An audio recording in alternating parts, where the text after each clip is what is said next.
Hello बच्चों, let's see the question. The IV characteristics of four devices are shown in figure. So this is the IV characteristics. It means current and voltage region, right? So यहाँ पर अगर आप देखें तो यहाँ पर चार कर्व हैं, पहला, दूसरा, तीसरा और चौथा. अब हमें यहाँ पर बताना है identify devices that can be used for modulation. इनमें कौन सी डिवाइस मॉड्यूलेशन पर्पज के लिए यूज किया सकती है, राइट? ओके, सो सबसे पहले बात करते हैं यहाँ पर की concept.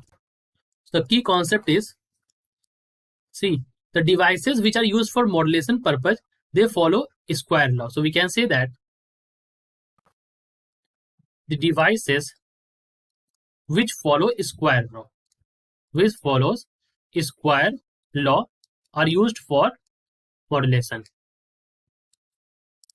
So this is our key concept that devices follow square law, they are used for modulation.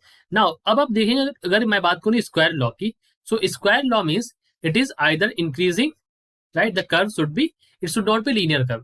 So अब हम ऑप्शंस को चेक करते हैं. सबसे पहले ऑप्शन नंबर 1 में देखें तो पार्ट फर्स्ट में जो ऑप्शन नंबर 1 है ये हमारा दिखा रहा है दैट आई वी का जो रिलेशन है दैट इज या स्ट्रेट लाइन. सो फर्स्ट जो ऑप्शन है यहाँ पर वो एक स्ट्रेट लाइन कर्व है, राइट?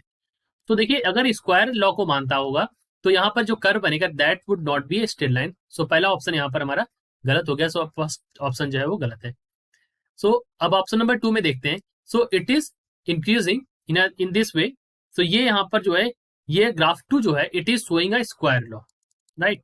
तो ग्राफ 2 जो यहाँ पर दिखा रहा है it is showing a square law device, right? क्योंकि यहाँ पर लीनियर वेरिएशन नहीं है तो इस वजह से ऑप्शन 2 हमारा यहाँ पर सही है. फिर हम मूव करते हैं ऑप्शन नंबर 3 में. तो पार्ट थर्ड जो ये 3 है यहाँ पर, यानी कि जो थर्ड यहाँ पर बना हुआ है ग्राफ, थर्ड ग्राफ में अगर आप देखें तो ये कांस्टेंट का ग्राफ है. यहाँ पर it is showing that current is constant over a place. Current यहाँ पर कांस्टेंट हो गई but voltage is increasing in this manner.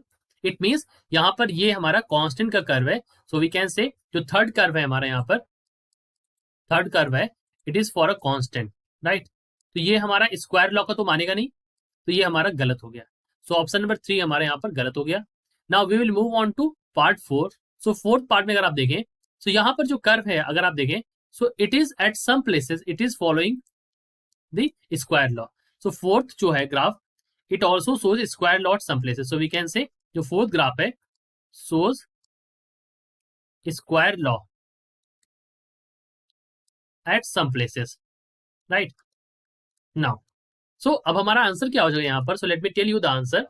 देखिए तो हमारा जो आंसर हो जाएगा we will be writing that graph 2, right, and graph 4. It is graph 4. Okay.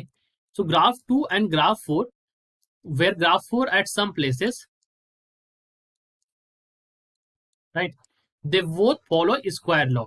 They both show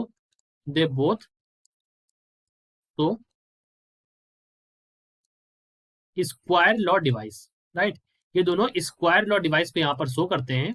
तो हमारे आंसर्स क्या हो जाएंगे? हमारा आंसर हो जाएगा यहाँ पर जिसमें कि सेकेंड और फोर्थ दोनों ग्राफ को हम इंक्लूड करें.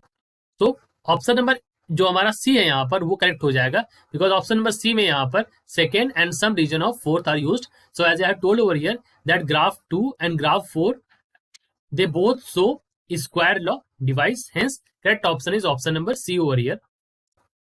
So we can say answer will be option number C. I hope you understood it well. All the best.